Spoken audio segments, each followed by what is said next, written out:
And the winner is... And the winner is... Gosh, what's with all the award shows? And the winner is... Congratulations, and I now ask you to step forward to receive your Nobel Prizes. Nobel Prize? What's that? Beats me. What? You don't know what the Nobel Prize is? We're going to have to do something about that. Whoa! What's up with this? Hey, the dude's coming out of the TV. It's like Alien. May I? Yeah, sure, why not? So, what's your story? Well, my name is Farid Murad. You can call me Fred. I'm a doctor and a researcher and a scientist at the University of Texas Houston Medical School. And oh, by the way, I got the Nobel Prize in Medicine in 1998. So, what is the Nobel Prize, anyway?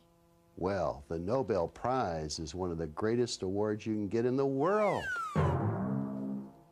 Uh-huh. It's recognition from other scientists. So? Well, you get to be on TV all over the world. There's a big party in Sweden. You even get to meet the King and Queen of Sweden. You get a gold medal, and then, of course, there's the money. Money? Party? Royalty? Yeah.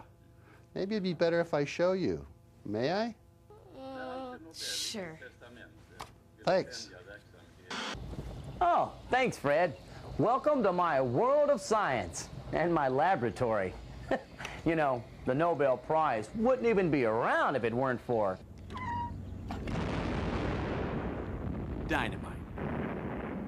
Anyway, Alfred Nobel, the Swedish inventor and businessman who created the Nobel Prizes, was the guy that created dynamite. Nitroglycerin is the explosive chemical in dynamite. And even though it was very dangerous, Mr. Nobel figured out a way to contain nitroglycerin so that it could be put to good use, like to build stuff. You could say his discovery rocked the world.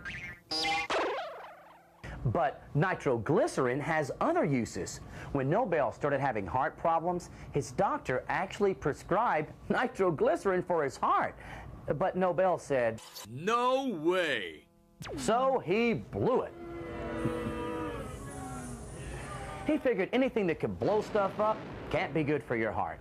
Nobody knew why it worked, but it did. 100 years later, Dr. Murad stopped to ask why nitroglycerin helps chest pain.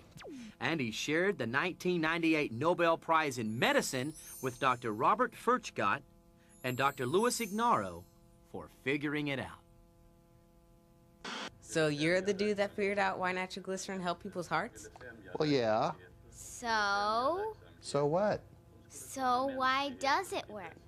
We were trying to answer the question as to how nitroglycerin works to help with chest pain.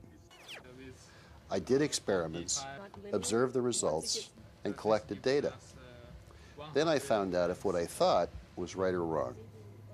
Anyway, what I did find was that nitroglycerin releases nitric oxide, and that nitric oxide does a lot of important stuff in the body. So what is nitric oxide, and what exactly did you figure out about it that got you this Nobel Prize? Let me show you.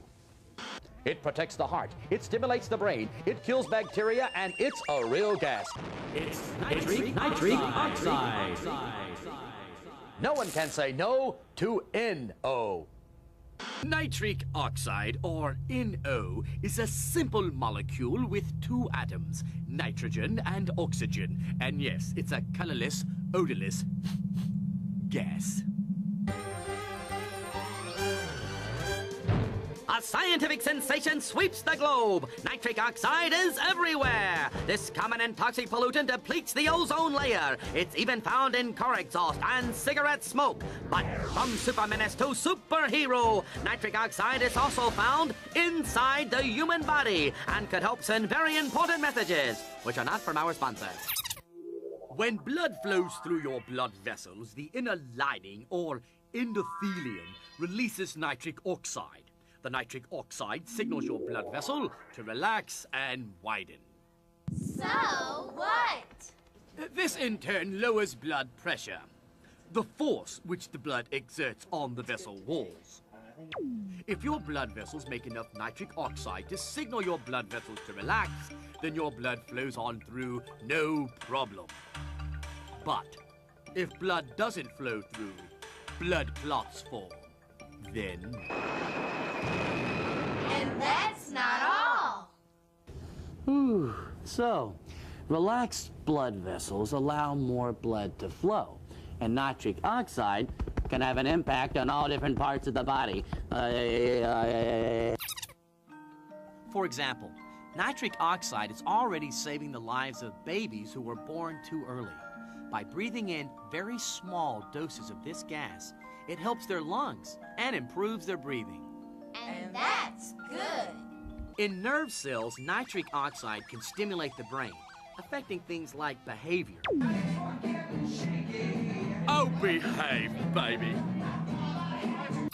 As part of the body's self-defense mechanism, nitric oxide defends against tumor cells and bacteria too. It's amazing stuff. But nitric oxide is no laughing matter, and not to be confused with nitrous oxide, better known as laughing gas. Somebody turn off that gas. So how do you think of all that anyway? Well, over time, I became very interested in how cells talk to each other. But most other scientists didn't think that was very important. Dr. Murad figured out that when cells talk to each other, it's like one cell sends an email to another cell somewhere in the body, and the email is the gas nitric oxide. The email can break into another cell and take over how the other cell works. It may contain a message, like instructions for a blood vessel to relax.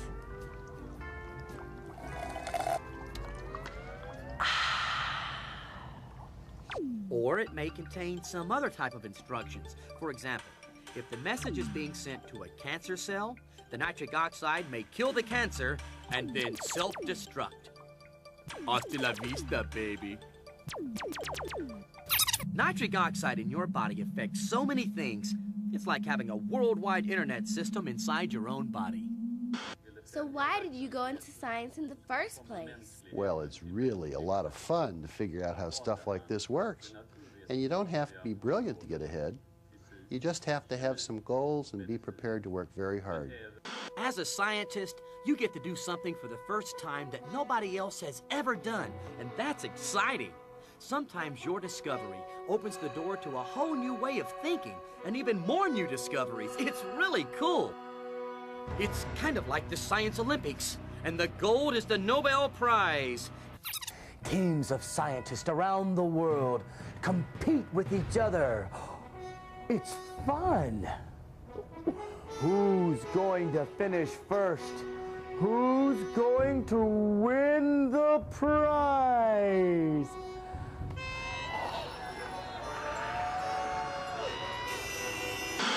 One of you could be a Nobel Prize winner someday. Who knows? Hey, I had some more questions. Yeah, me too. Well, I guess we'll have to find out more on our own. Maybe we could check the internet. Yeah, and look up science and the Nobel Prize.